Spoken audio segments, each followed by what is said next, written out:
after the piano lessons, did you ever like sing in rap groups like everyone, or as a chorus, or did you directly went solo?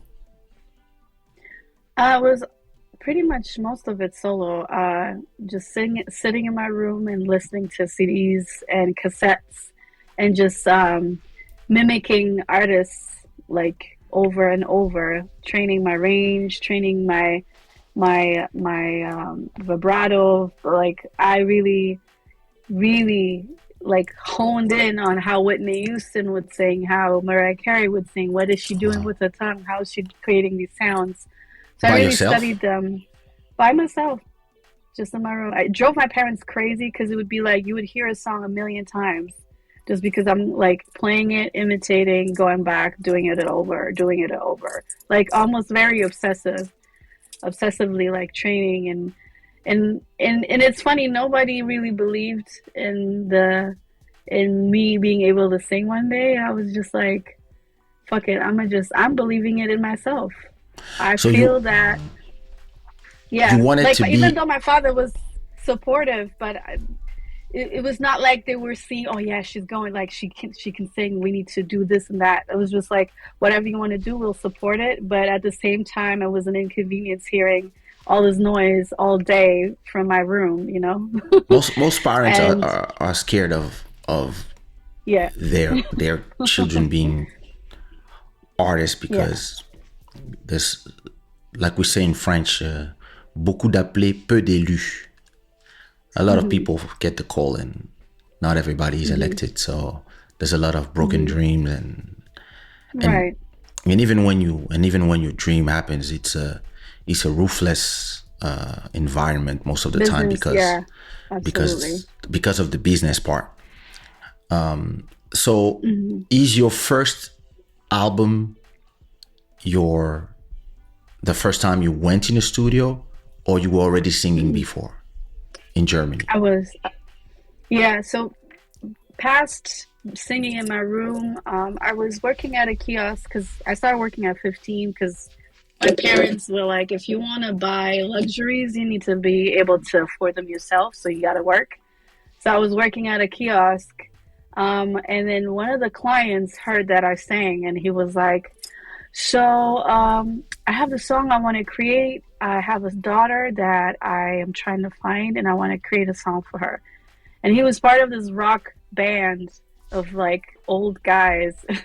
And he was Okay. like, I just want to create a song. I want you to sing the hook, and it was in English.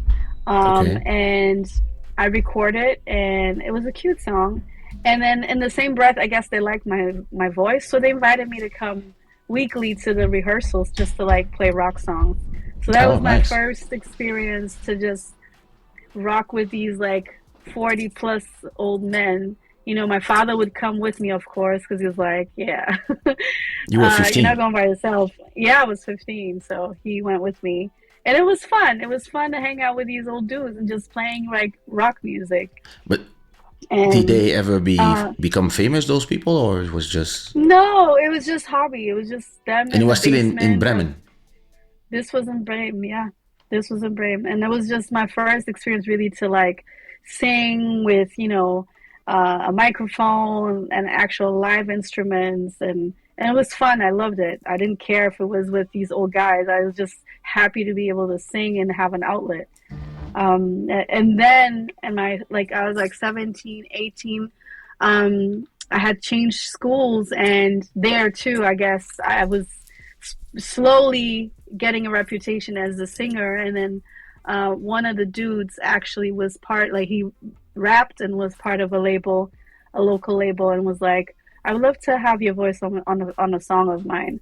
And I was like, sure. So we went to the studio, and it turned out to be at a bar that I used to work at. I didn't know that there was a studio right behind it. Okay. And we recorded a song, and he rapped in German, and I sang in German, Wow. and they liked my voice and they were like, would you be interested in like recording more music in like R&B type way, like style? And I was like, yeah, why not? And that's how I sort of like then started recording an album in German. That's Did how the rap I song kind come of out? it did come out. But it was local. It was nothing that blew up or anything. It's not But it online? definitely, no, I don't think so. I would have to look, to be honest with That would you. be great. Yeah. That would be great to hear it. Yeah, yeah. I would have to look back because my father still has some of the old recordings from that time. Because he was like, I'm keeping this. Because I've been around so much, I lost so much of my stuff. But he definitely still has stuff So from this that came out as era. a cassette or a vinyl or No, CD? CD. This is already CD. CD. Yeah, Wow. yeah, yeah, And yeah, yeah. and then the R&B album. The R&B album. So here's the thing: we started recording. We had like three, four songs that were already almost done, and then it was like really hard to get sessions in the studio because they had so many rep artists. And I felt like I was a low priority to them. So at some point after a year, I was like, you know what? This is not really advancing. And Mm-hmm. I started studying in Hamburg. So I was like, yeah, juices. So I kind of let it go because I was kind of feeling like this is not going anywhere. Okay. So I just moved on. Yeah. Nancy is saying So, Princesa da Kizomba. oh, huh. Ezekiel is asking, what is your funniest memory of being in the studio? And do you prefer the studio or the stage? Second question, I prefer the studio. If I could be an artist and just operate from the studio, that'd be me. Um, Funniest story? I don't think there are any funny stories. Lord. I feel like, yeah, it's just, I don't know. I feel like I take music so serious. I don't think that there's perhaps not funny, but interesting. I feel like there was this one moment I was in the studio. This was with Classic, and I was impressed with my own ability. And it's not to toot my own horn. It's more like I remember they were like, "All right, let's just start music from scratch." And I was like, "All right, just play me a beat." And he was playing a beat, and then within seconds, I was able to mount the whole idea. The song was called Robo Dance 2029. And You are an Aquarius. You are pure Aquarius. You know the song I played in the intro?